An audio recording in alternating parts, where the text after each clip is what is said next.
Hello hello hello. तो कैसे हैं आप लोग? आज से 18 दिन अप्रोक्स बचे हैं एग्जाम को। तो बहुत सारे बच्चे मुझे डेली चैट के अंदर ये बता रहे कि सर, हम पहली बार बोर्ड्स का एग्जाम दिला रहे, तो हमको कुछ टिप्स और ट्रिक्स दे दो। तो वही मैं आज लेके आया हूं। आज फर्स्ट टाइमर की survival guide mission board 2026। Next, कुछ चीजें बिफोर द एग्जाम करने वाली है। तो बिफोर द एग्जाम में सबसे पहले तो आज से कुछ हैबिट्स के अंदर चेंजेस लाने पड़ेंगे। सबसे पहला उसमें यह है कि अपना स्लीप शेड्यूल सुधारना पड़ेगा। जो हम टाइम पे सोना है और टाइम पे उठना बहुत जरूरी है। जैसे आज मैं बहुत सारे बच्चों को देख रहा हूं कि वो उल्लू बन चुके हैं, रातों को जाग रहे हैं, दिन में सो रहे हैं। अब होगा क्या कि जैसे एग्जाम नजदीक आएगी बेटा, तब हमको दिन में नींद आने लगेगी। और एग्जाम भी हमारी डे टाइम में है। मॉर्निंग में 10 बजे 10th वालों के एग्जाम है और आफ्टरनून में 3 बजे 12th वालों के एग्जाम है। तो उस टाइम पर अगर तुमको नींद आ रही है, आलस आ रही है, तो that's not a good sign. वहां पे तुम फिर परफॉर्म नहीं कर पाओगे अच्छे से। तो स्लीप शेड्यूल, रात को प्रॉपर्ली 8 आवर्स की स्लीप जरूरी है। दूसरा, अपनी ईटिंग हैबिट्स के ऊपर थोड़ा सा ध्यान देवे, है ना। हम जो अभी खा रहे, मेक श्योर कि उसमें जंक नहीं हो। बहुत ज्यादा स्ट्रीट फूड अवॉइड करें अपने, क्यों अभी और रमजान भी अब तो आगे आने वाले। बहुत सारे बच्चे उसमें भी हाथ पे कंट्रोल नहीं रखते, देखा देखा चल रहा है भाई।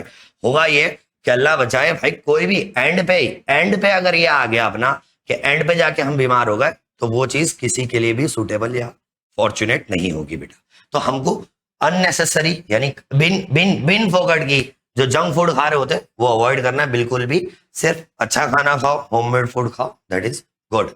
दूसरा, अननेसेसरी हम स्ट्रेस ना लें, बहुत जरूरी है। देखो बेटा, जो पूरे साल मेहनत करी है, ठीक ठाक करी है, नहीं करी है, स्ट्रेस जो है ये सारी प्रॉब्लम्स को सॉल्व नहीं करेगा बेटा, है ना। अपने जितना क्लियर हेड होके एग्जाम में जाएंगे और अपियर करेंगे, वो हमारे लिए काफी बेहतर होगा।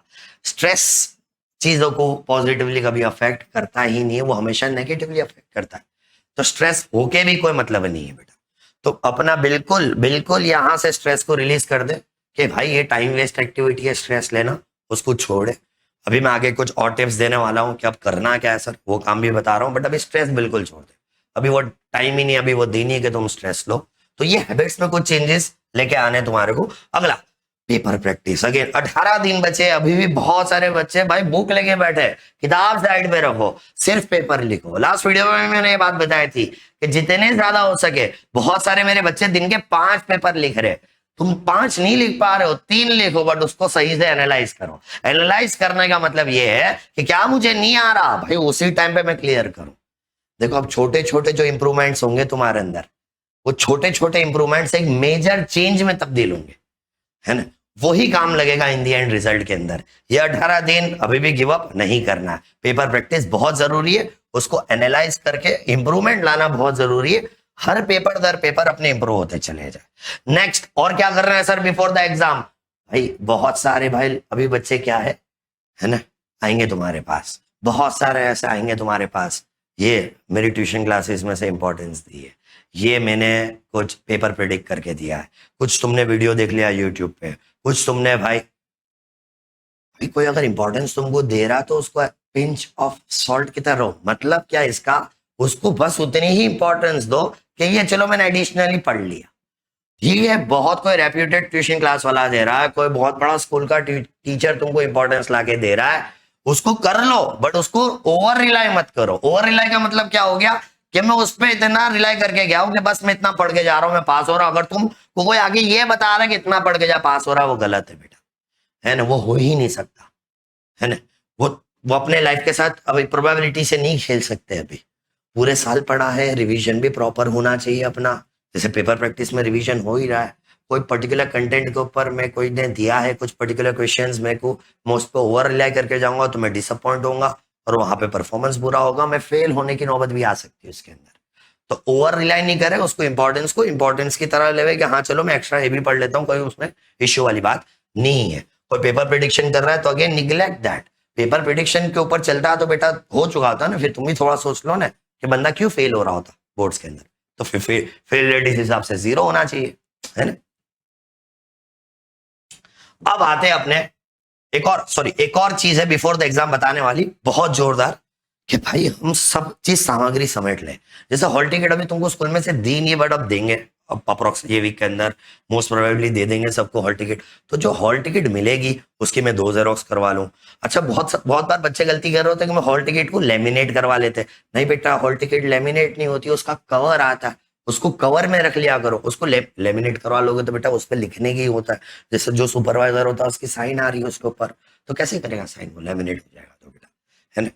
हाँ, कवर ले लो, कवर इज वेरी प्रीशियस, क्योंकि वो कवर अपने हॉल टिकट को प्रिजर्व करके रखता है, तो बहुत जरूरी है कवर।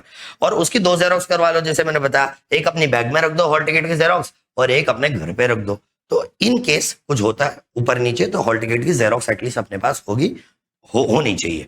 ठीक है। दूसरा क्या, कि पेन की बात करें, पेन की बहुत जरूरी बात है कि भाई पेन जो अपने यूज करते हुए आ रहा है पूरा साल या कुछ सालों से, जो पेन यूज करते हुए आ रहा है वही पेन यूज करे। न्यू डिजाइन की पेन अपने यूज नहीं करे, क्योंकि न्यू डिजाइन होगा पेपर स्लो हो जाएगा, लिखने में इश्यूज आएंगे, है ना।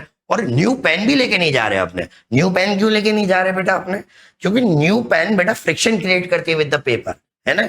तो जो यूज करिए, रिसेंट में हमने कुछ पेन यूज करी है, वो पेन यूज करी हुई पेन हम वहां एग्जाम में लेके जा रहे ताकि हम स्मूथली लिख सके।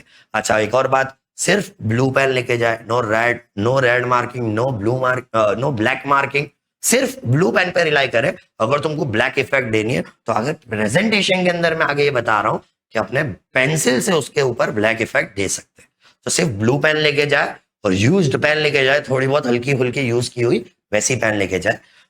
ट्रांसपेरेंट पाउच हो गया, ट्रांसपेरेंट अपना एग्जाम बोर्ड हो गया, ये तो ऑफकोर्स कवर करना ही है, ये तो सिंपल सी बात है। ठीक है, आई थिंक ये क्लियर हो गया सबको। अगला, ड्यूरिंग एग्जाम क्या करना है? ड्यूरिंग एग्जाम अब आ गए बहुत इंपॉर्टेंट सेगमेंट। ड्यूरिंग एग्जाम सबसे पहले तो जो हमारा आउटफिट होगा वो कंफर्टेबल होना चाहिए। मैं देखता हूं बहुत सारे लोग न्यू क्लोथ्स बनाते हैं स्पेशली, और मैं रॉन्ग नहीं समझता हूं, पर न्यू क्लोथ्स हमको पता है कि इतने कंफर्टेबल नहीं होते। जब हम फर्स्ट टाइम कोई भी क्लोथ पहन रहे होते तो हम उसमें 100% कंफर्टेबल नहीं होते। हम वहां फैशन करने नहीं जा रहे, है ना, फैशन स्टेटमेंट देने नहीं जा रहे, अपने वहां पे पेपर लिखने जा रहे हैं। That is our priority. तो अपने भाई जितना कंफर्टेबल क्लोथिंग में जाएंगे उतना बेहतर होगा अपने लिए। ट्रैक पहन के चले जाए, व्हाई नॉट। वो लोग देख के हंस लेंगे, बहुत बुरा से बुरा तो क्या होगा, हम पेपर लिख के आ रहे हैं सही से, that is more important. Shoes पहन के नहीं जाए भाई, मैं देख रहा होता हूँ ये बहुत बड़ी गलती कर रहे होते हैं कि भाई मैं स्नीकर रेड हूँ सर, स्नीकर, हाँ मैं तो पहन के क्या होता है 80,000 के जूते पहन के चला गया भाई मैं। तो ये नहीं करके जा रहे बेटा तुम, क्योंकि शूज वहां उतार दे रहे बेटा, वो चीटिंग के अंदर तुमको देख रहे बेटा ये बंदा वहां चीट फंसा गया है, तो तू शूज भी उतार, तू सॉक्स भी उतार बेटा, वहीं पे नंगे पैर जा रहे हो अब तुम, कैसा लग रहा है एग्जाम दिलाने? तो बेहतर ये भाई चप्पल या सैंडल, ये बहुत बेहतर है ना। अगला भाई, वॉचेस की बात करें या कोई बेटा, पहले तो दूसरी सब एसेसरीज है ना वो अवॉइड करें, कोई दूसरी एसेसरीज बिल्कुल अवॉइड करें। वॉच पहन के जाए कंपलसरीली, और वो भी कांटे वाली घड़ियाल, जिसको मैं एनालॉग वॉच बोलते हैं अपने, तो वो पहन के जाए, है ना। बहुत दफा स्मार्ट वॉच ऑफ कोर्स तुम नहीं पहन के जाओगे, होप सो। डिजिटल वॉच भी बहुत सारी बार क्या है वो स्मार्ट वॉच जैसे दिखती है, तो इन्विजिलेटर बार बार तुम्हारे पास आएगा और तुमको देखेगा कि भाई तुमने क्या क्या पहन गया है, क्या पहन गया। तो क्यों फ्रिक्शन क्रिएट करना बिटवीन यू एंड इन्विजिलेटर, क्यों करना बेटा ये, है ना। तुम बेहतर ये है कि सर ये कांटे वाली एकदम 150 रुपए की कांटे वाली घड़ियाल है, टाइम बताती, बस टाइम बताती और कुछ नहीं बताती। ये क्लियर हो गया तुम्हारा वो पॉइंट। और भाई कोई भी तरीके की पेपर नोट्स हो गई, या बहुत बाज दफा लोग रिलीजियस चीजें पेपर पे लिख के कैरी करते हुए जा रहे हैं, अवॉइड अवॉइड अवॉइड, बिल्कुल अवॉइड, है ना। कोई भी तरीके के नोट्स, चेट्स, पेपर, कोई भी form of paper apart from hall ticket नहीं होना चाहिए। अपार्ट फ्रॉम हॉल टिकट कोई भी तरीके का पेपर नहीं होना चाहिए, सिंपल बात। आगे हम बात करेंगे एग्जाम के एक दिन पहले एग्जाम सेंटर विजिट कर लेवे। और अगर स्कूल टाइम पे तुम जा रहे हो तो एक बेनिफिट और होता है तुम्हारा, कि तुम नोटिस बोर्ड पे अपना सीट नंबर वेरीफाई कर सकते हो, और साथ में ब्लॉक नंबर भी उसी दिन देख के आ सकते हो। तो हो सकता है कि स्कूल खुला हुआ है तो तुम तुम्हारा क्लास भी विजिट कर सको। अगर वो विजिट नहीं करने दे रहे, बहुत से स्कूल में अवॉइड करते बेटा, बाहर खड़े रखते, कोई मसला नहीं, बट एटलीस्ट एग्जाम सेंटर हम देख के आ रहे कि मेरा, क्योंकि भाई एग्जाम डे ऑफ एग्जाम में रखड़ रहा हूं और एग्जाम सेंटर नहीं मिल रहा है तो पैनिक हो रहा है फिर बेटा। तो ये एक दिन पहले हम एग्जाम सेंटर विजिट करके आए, ये कंपलसरी हो जाएगा। दूसरा, एग्जाम के डे पे बेटा मैं 30 मिनट्स एटलीस्ट बिफोर एग्जाम आ रहा हूं। तुम देख रहे हो कि भाई पूरे साल तो हम लेट लतीफ की तरह टेस्ट दिलाने आ रहे हैं हाईक्यू पे संडे के दिन, है ना। वैसा नहीं करे, मिनिमम 30 मिनट्स, है ना, जल्दी पहुंच गए कोई मसला नहीं है, लेट नहीं होने चाहिए कोई भी केस में। 30 मिनट्स हम वहां बिता लेंगे सर, कोई मसला नहीं। और वहां आने के बाद भी एक बात बता रहा हूं मैं बेटा, गॉसिप्स अवॉइड करे बेटा, है ना, तूने कितना पढ़ा, तूने क्या करा, मेरे को बहुत टेंशन आ रही है, वो बस तुम स्ट्रेस दे रहे हो, ले रहे हो, स्ट्रेस दे रहे हो, ले रहे हो। वहां तुम्हारा क्लियर हेडेड होना बहुत जरूरी है, तुम्हारा पैनिक ना होना वहां बहुत जरूरी है ना, तो बहुत जरूरी है कि तुम क्लियर हेडेड रहो। तो उसका खास ध्यान रखिएगा, गॉसिप्स नहीं करे, आड़ी टेढ़ी बातें कर ले, कोई मसला नहीं है, वो कर ले, बट ये एग्जाम रिलेटेड और स्ट्रेस एक दूसरे को ना दे, खुद भी ना ले। क्लियर है? चलो आगे हम बात करेंगे। पहले 15 मिनट जैसे ही पेपर तुम्हारे हाथ में आ रहा है तो पहले 15 मिनट भाई scan the paper, analyse the paper. वो 15 मिनट बहुत क्रूशियल है। ये नहीं देख रहे भाई सीलिंग, लोग मैंने देखा बात दफा सीलिंग पे देख रहे कि यार ये तो बहुत अमीर स्कूल आ गया है, हमारे स्कूल में तो सिर्फ 4 पंखे हुआ करते थे, यहाँ तो 6 पंखे हैं। भाई लाइट देख रहे हो तुम, अरे भाई तुम पेपर पे ध्यान दो, 15 मिनट सिर्फ पेपर एनालाइज करो बेटा, है ना। एनवायरमेंट भले नया हो सकता है, देखो है कुछ नहीं, बोर्ड का एग्जाम है क्या, मैं अभी बता देता हूँ। एग्जाम तो एग्जाम ही होता है, एक बार तुम एग्जाम पेपर लिखना स्टार्ट कर रहे हो बेटा, तो वो मैटर भी नहीं कर रहा होता तुम कहाँ लिख रहे हो, वो मैटर भी नहीं कर रहा होता पेपर कहाँ लिख रहे हो अपने। तो वो जो तुम्हारे दिमाग में खौफ है कि सर हम दूसरे सेंटर पे जाके एग्जाम दिला रहे, does not matter, it's like a school only. और वहां पे तुम जाके टाइम वेस्ट नहीं कर रहे हो, 15 मिनट तुम यूटिलाइज कर रहे हो ये देखने में कि क्या मैं अटेम्प्ट कर रहा हूँ, क्या अटेम्प्ट नहीं कर रहा हूँ। स्ट्रेटेजी बना रहे हो यार, जनरल स्ट्रेटेजी बना रहे हो कि यार मैं ये पेपर को कैसे नेविगेट करूंगा पूरे 3 घंटे में। अगर ये 10 मिनट अच्छे से तुमने स्लाइड मार्किंग भी कर सकते हो बेटा तुम, कि भाई कौन सा अटेम्प्ट कर रहा हूँ, कौन से नहीं कर रहा हूँ। अगेन ये तुमने मेन स्ट्रेटेजी बना ली, बाद में ऑफकोर्स तुम पिवट कर सकते हो, तुम चेंज कर सकते हो स्ट्रेटेजी, ऐसा नहीं कि फिर वही स्ट्रेटेजी पे तुम स्टिक रह सकते हो। दूसरी बात, अगर स्टिल टाइम बच रहा है 15 मिनट में से, सर स्ट्रेटेजी भी बनाई, अब टाइम बच रहा, तो भाई सेक्शन ए और 12th के अंदर सेक्शन ए और बी मेंटली उसको सॉल्व करना स्टार्ट कर दो मेंटली, और फटफट से उसको सॉल्व करने का मतलब क्या सर, कि भाई उसको क्लियर करो ताकि तुम्हारा उसमें टाइम बच रहा है। तो 3 घंटे फिर तुम्हारे प्रॉपरली यूटिलाइज हो रहे। तो सेक्शन ए तो तुम्हारा आगे की कुछ 15 मिनट में या 10 मिनट में हो गया, ए बी दोनों मिला के। तो ये कर सकते हो तुम रीडिंग टाइम के अंदर अच्छे से यूटिलाइज करने के लिए। ये वही बातें यहाँ पे लिखी हुई है। अब भाई बहुत बड़े मिस्टेक, स्पेशली जो पहली बार एग्जाम दिला रहे वो गलती नहीं करे, इसको बोलते बेटा बारकोड स्टिकर, है ना। ये क्या है अपना बारकोड स्टिकर, बारकोड स्टिकर पे भी डिटेल्स होती है, उस पर मैं आ रहा हूं। ये बारकोड स्टिकर कहां लगेगा, इधर लगेगा, दिख रहा है बेटा, ये लोकेशन पाएगा बारकोड स्टिकर, नोटिस हो रहा है कि नहीं। इसको ऐसे सीधा स्टिक करना, ये खाके स्टिकर है।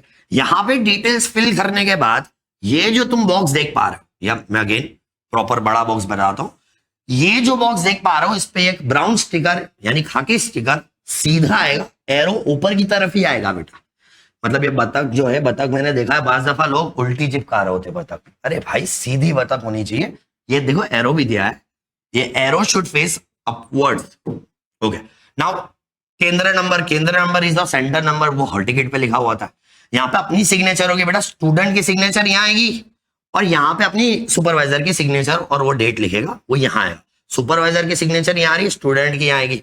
यहाँ पे हम जो हॉल टिकट में सीट नंबर है वो प्रॉपर ऑर्डर में लिख देंगे बेटा, एकदम अच्छे से।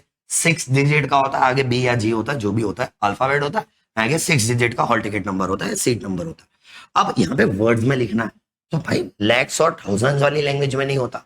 कैसे लिखना है वर्ड्स के अंदर, 1 2 3 4 5 6 अगर मेरा, तो ONE1 TWO2 THREE ये लिख रहा हूं मैं। एम आई क्लियर और नॉट, इसका खास ध्यान रखें। और यहाँ पे तो जैसे मैंने बताया सुपरवाइजर की साइन आ जाएगी। अच्छा देखो, सुपरवाइजर 2 जगह साइन करेगा, एक तुम्हारी आंसर शीट पे करेगा, और खास याद रखे हॉल टिकट पे भी सुपरवाइजर की साइन होनी चाहिए, उस पर मैं थोड़ी देर बाद आता हूँ। तुमने यहाँ साइन कर दी और तुम भी 2 जगह साइन कर रहे हो, एक तुम यहाँ साइन करोगे, that is on supplementary, that is your answer sheet, और दूसरा अटेंडेंस की शीट आती है, वो अटेंडेंस की शीट के ऊपर भी तुम्हारी साइन होनी चाहिए, उसका खास ध्यान रखिए। ये फिलअप करने के बाद ये जो ब्राउन स्टिकर है उस पे लग जाएगा आंसर शीट के ऊपर। एंड मेक श्योर कि आंसर शीट एडिशनल, अगर आंसर शीट ले रहे हो, सप्लीमेंट्री ले रहे हो, उस पे भी लग रहा है बेटा ये brown sticker. Am I clear और नॉट, उस पे भी होना चाहिए विद सुपरवाइजर की साइन। हर एडिशनल सप्लीमेंट्री पे सुपरवाइजर की साइन होनी चाहिए, और ये ब्राउन स्टिकर खाकी स्टिकर उसके ऊपर कंपलसरी होना चाहिए।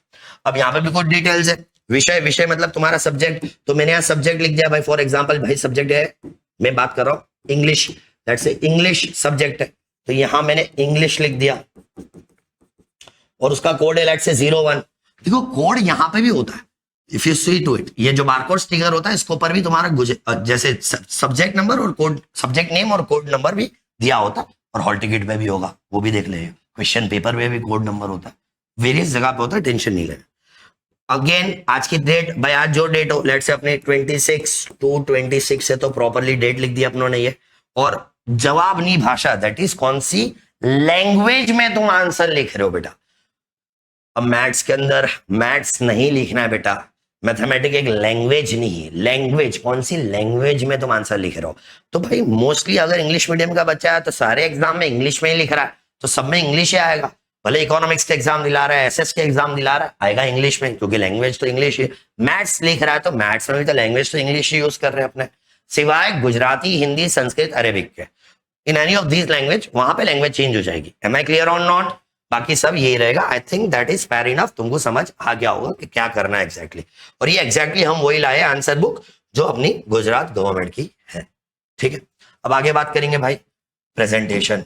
पेपर में प्रेजेंटेशन बहुत जरूरी है। ये बेसिक बातें तुमने बार बार सुनी होगी, न्यू सेक्शन न्यू पेज पे होना चाहिए, आंसर नंबर क्लियरली लिखा हुआ होना चाहिए। हर आंसर के बाद में एक बड़ी स्केल से एक लाइन ड्रॉ करूंगा कि मैं बता रहा हूं कि यहां मेरा आंसर कंप्लीट हो गया। पॉइंट वाइज आंसर लिखूंगा, इंपॉर्टेंट चीजों को मैं अंडरलाइन करूंगा। ये सब तुमने सुना बहुत है, इंप्लीमेंट बहुत कम लोग करते हैं। ये रिमाइंडर है वो इंप्लीमेंटेशन का, ये प्रेजेंटेशन अपने परसेंटेज बूस्ट कर सकता है, इसको बिल्कुल भी अंडर एस्टिमेट नहीं करे बेटा आपने। तो वही बातें लिखी, यहाँ बहुत अच्छा सुविचार भी लिखा है हमारे एडिटर भाई साहब ने कि पेपर दिखने में सुंदर होना चाहिए और चेक करने में इजी होना चाहिए, है ना। अगला फाइनल मिनट्स में हम सब चेक करें बेटा, है ना।